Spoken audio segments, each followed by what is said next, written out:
Buju, wago shindagu migizi indodem, gazaga squaji mekag, indun jaba. I'd like to share a story about something that happened with my mom, the late Margaret Peggy Treuer. A lot of times when we talk about things like the Indian Child Welfare Act or foster care and social service practices, we talk in terms of data instead of personal stories.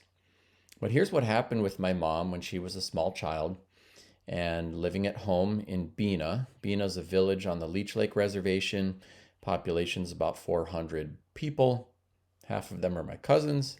And one day, car pulled up in the yard and two social workers got out and they grabbed my mom. They put her in the car and they took off. Unbeknownst to the social workers, two of my mom's uncles saw this happen and followed behind at some distance in a separate vehicle. And they watched where the social workers brought my mom. That evening, they came, tapped on the window of the bedroom where my mom was to be sleeping, and they broke her out of there, put her in a vehicle, threw a blanket over her, and told her to lay down, and they drove her back home.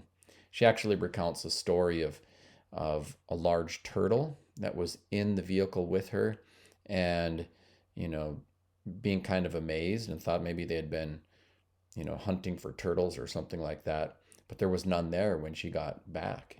And it turns out that her dodame, her clan, is turtle. And she sees this as the turtle watching out for her, protecting her. When she got back home, she ended up living the rest of her childhood with her parents. And what this shows us is that the social workers taking my mom from her home, that there was no court order. There was no service of papers. There was no notification to her parents. Because if any of those things had happened, then social workers would have come back and taken her again. But nobody came back because there was no due process for the removal of Native kids at that time. And her story is not uncommon, the removal of Native children without due process. What was uncommon was that somebody got her back home.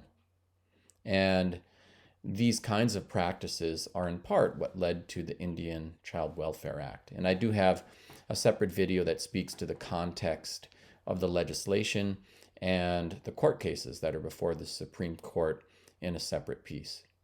Thanks for listening today. Thanks for watching today. I'm Anton Treuer. Let's keep in touch.